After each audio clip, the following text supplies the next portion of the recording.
ভারতের কি তাহলে এই টি-20 বিশ্বকাপে সেমিফাইনালে কোয়ালিফাই করার আর কোনো চান্স নেই? দেখো, যদি আমরা দেখি তাহলে তো এখনও ভারতের সুযোগ আছে, অবশ্যই সুযোগ আছে। কিন্তু হ্যাঁ, অবশ্যই কিছু প্রবলেমস তো রয়েছে। যেমন ধরো, আমরা সাউথ আফ্রিকার সাথে যে ম্যাচটা হলো, সেই ম্যাচে আমরা 76 রানের একটা বিশাল বড় মার্জিনে হেরে গেলাম। এটাই যদি মানে 76-এর জায়গায় 26 হতো, মেনে নেওয়া যেত। কারণ হার আছে, ঠিক আছে, আমি মেনে নিচ্ছি। লাগাতার আমরা জিতছিলাম। টি-20 বিশ্বকাপ 2024-এ 8টা ম্যাচ জিতেছিলাম, 25-এ চ্যাম্পিয়ন্স ট্রফির 5টা ম্যাচ জিতেছিলাম, এই টি-20 বিশ্বকাপে 4টে ম্যাচ জিতেছিলাম। তো একদিন না একদিন হারতেই হতো। অস্ট্রেলিয়াও হেরে গেছিল জিম্বাবুয়ের কাছে 2007-এর টি-20 বিশ্বকাপে। তার আগে আই থিঙ্ক 15টা ম্যাচে ওরা আনবিটেন ছিল আইসিসি টুর্নামেন্টে।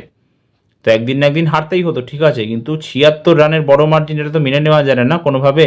আর সেটাও যখন আমরা ঘরের মাঠে খেলছি, এমন না যে আমরা সাউথ আফ্রিকাতে খেলছি। তো নেট রান রেটের অবস্থা পুরোপুরি খারাপ হয়ে গেছে, -3 পয়েন্ট সামথিং আমাদের নেট রান রেট হয়ে গেছে। এখন আজকে ওয়েস্ট ইন্ডিজ আর জিম্বাবুয়ের খেলা আছে। দেখো, মনে হচ্ছে ওয়েস্ট ইন্ডিজ জিম্বাবুয়েকে হারিয়ে দেবে। বাইরে থেকে দেখে যা মনে হচ্ছে, বলা কিছুই সম্ভব নয়, যা কিছুই হতে পারে। এরপরে কিন্তু মানে এই গ্রুপের ম্যাচ আছে আবার সেই 26 তারিখে দুপুরবেলায়, সাউথ আফ্রিকা আর ওয়েস্ট ইন্ডিজের মধ্যে ম্যাচ রয়েছে।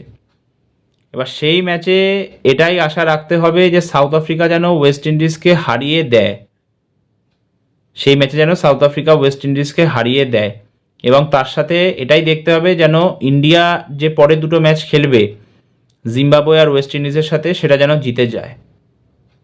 কারণ যদি কালকে ওয়েস্ট ইন্ডিজ জিম্বাবুয়েকে বড় মার্জিনে হারিয়ে দেয় 50-60 রানে, এবং তারপরেও যদি ওয়েস্ট ইন্ডিজ সাউথ আফ্রিকাকে হারিয়ে দেয়, তাহলে কিন্তু ভারতের জন্য সেমিফাইনালে কোয়ালিফাই করা খুবই মুশকিল হয়ে যাবে। তাহলে এটাই টার্গেট রাখতে হবে যে দুটো ম্যাচ তো জিততেই হবে, এবং বড় ব্যবধানে জিততে হবে, বড় ব্যবধানে জিততে হবে।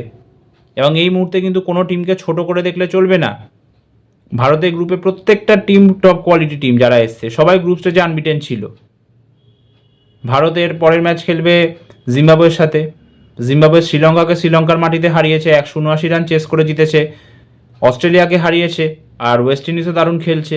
গ্রুপ স্টেজে 4টে ম্যাচ খেলে 4টেই জিতেছে, এবং তার মধ্যে ইংল্যান্ডকে হারিয়েছিল। এবং ওয়েস্ট ইন্ডিজেরও কিন্তু মিডল অর্ডার অত্যন্ত স্ট্রং। 8 রানে 2 উইকেট থেকে 196 স্কোর করে দিয়েছিল ওরা ইংল্যান্ডের এগেনস্টে।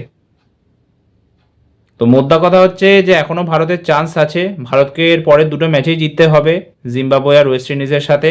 এবং তার সাথে এটাই আশা রাখতে হবে যে সাউথ আফ্রিকা যেন হারিয়ে দেয়। কারণ সাউথ আফ্রিকা এখান থেকে কোয়ালিফাই করেই যাচ্ছে। সাউথ আফ্রিকা আউট হবে তার কোনো চান্স নেই। সাউথ আফ্রিকা এখান থেকে কোয়ালিফাই করবেই করবে।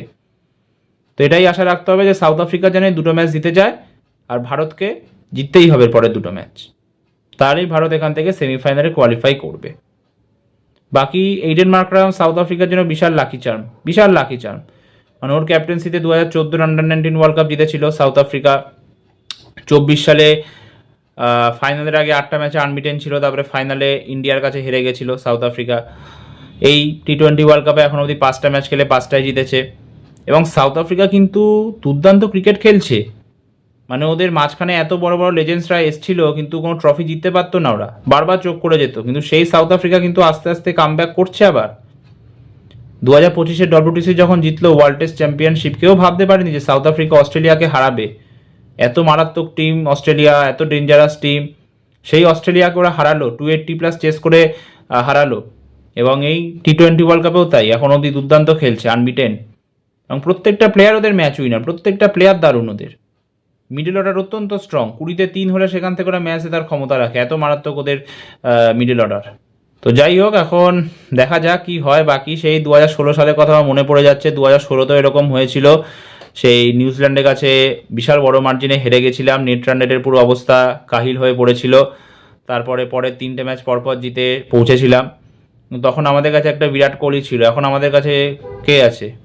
বিরাট কোহলি তো আর নেই, সে তো রিটায়ারমেন্ট নিয়ে নিয়েছে। তো বাকি প্লেয়ারদের দায়িত্ব নিয়ে খেলতে হবে, এবং আশা রাখতে হবে যেন সাউথ আফ্রিকা হারিয়ে দেয় ওয়েস্ট ইন্ডিজ আর জিম্বাবুয়েকে, আর আমাদের জিততেই হবে।